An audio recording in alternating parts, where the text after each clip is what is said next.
नीलगिरी की पहाड़ियों के नीचे एक बहुत बड़ा मैदान था जहाँ सुनहरी घास उगती थी। वहाँ हीरा नाम का एक हिरण रहता था। हीरा न केवल दिखने में सुंदर था बल्कि उसका स्वभाव भी बहुत सरल और कोमल था। उसी मैदान के किनारे एक पुराना और चालाक सियार रहता था जिसका नाम धूर्त था। धूर्त सियार काफी समय से हीरा हिरण को देख रहा था।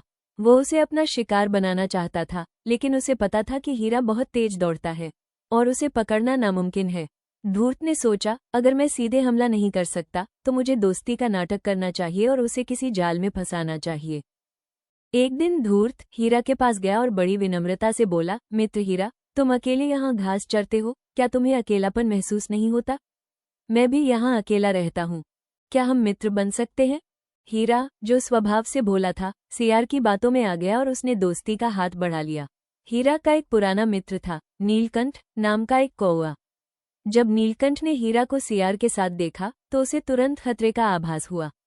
उसने हीरा से कहा, दोस्त, अनजान लोगों पर इतनी जल्दी भरोसा करना ठीक नहीं है। सियार की नीयत साफ नहीं लग रही, लेकिन हीरा ने मुस्कुराते हुए कहा, नहीं नीलकंठ, धूर्त अब बदल गया है। वो बहुत अकेला है और उसे हमारी दोस्ती की जरूरत है। कुछ दिन बीत गए। सियार ने हीरा का भरोसा पूरी तरह जीत लिया था। एक दिन सियार ने हीरा से कहा, मित्र, पास ही के एक किसान के खेत में बहुत ही स्वादिष्ट और रसीली फसल उगी है। चलो, मैं तुम्हें वहां ले चलता हूँ। हीरा लालच में आ गया। जैसे ही वे खेत में पहुंचे, हीरा फसल चरने लगा, लेकिन उसे क्या पता था कि किसान ने वहां मजबूत लोहे का जाल बिछा रखा था। अचानक एक जोरदार आवाज हुई और हीरा जाल में फंस गया। धूर्त सियार दूर खड़ा होकर मुस्कुराने लगा। हीरा ने चिल्लाकर कहा, मित्र, जल्दी आओ और अपने दांतों से इस जाल को काट दो। सियार ने अपना असली रूप दिखाते हुए कहा, आज रविवार है मित्र, और मैं उपवास पर हूँ। मैं मांस या चमड़े को नहीं छू सकता। मैं सुबह आकर तुम्हें देखूंगा। असल में सियार इंतजार कर रहा था कि कब किसान आए, हीरा को मारे और वो उसके बचे हुए मांस का आनंद ले सके। रात के समय जब हीरा वापस नहीं लौटा तो नीलकंठ कौवा उसे ढूंढते हुए वहां पहुंचा। हीरा को जाल में फंसा देख उसे बहुत दुख हुआ। उसने कहा, मैंने तुम्हें चेतावनी दी थी, लेकिन अब पछताने का समय नहीं है। हमें योजना बनानी होगी।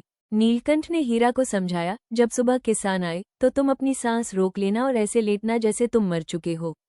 जब किसान तुम्हें मरा हुआ समझकर जाल हटाएगा तब मैं कांव कांव की आवाज करूंगा। वो तुम्हारे भागने का संकेत होगा। सुबह हुई। किसान डंडा लेकर आया। उसने देखा कि हिरण मरा पड़ा है। उसने खुशी खुशी जाल हटाया। जैसे ही जाल हटा, नीलकंठ जोर से चिल्लाया, कांव कांव। हीरा बिजली की गति से उठा और जंगल की ओर भाग निकला। किसान हक्का बक्का रह गया। गुस्से में उसने अपना डंडा हिरण की ओर फेंका, लेकिन हिरण तो निकल चुका था। वो डंडा सीधा झाड़ियों में छिपे धूर्त सियार को लगा और वो वहीं ढेर हो गया। ये कहानी हमें सिखाती है कि चाटुकारिता और मीठी बातों से सावधान रहना चाहिए। जीवन में अनुभव और पुराने मित्रों की सलाह अक्सर बड़े संकटों से बचा लेती है। हीरा को अपनी गलती का एहसास हुआ और उसने नीलकंठ से माफी मांगकर फिर कभी किसी अजनबी पर आंख बंद करके भरोसा न करने की कसम खाई।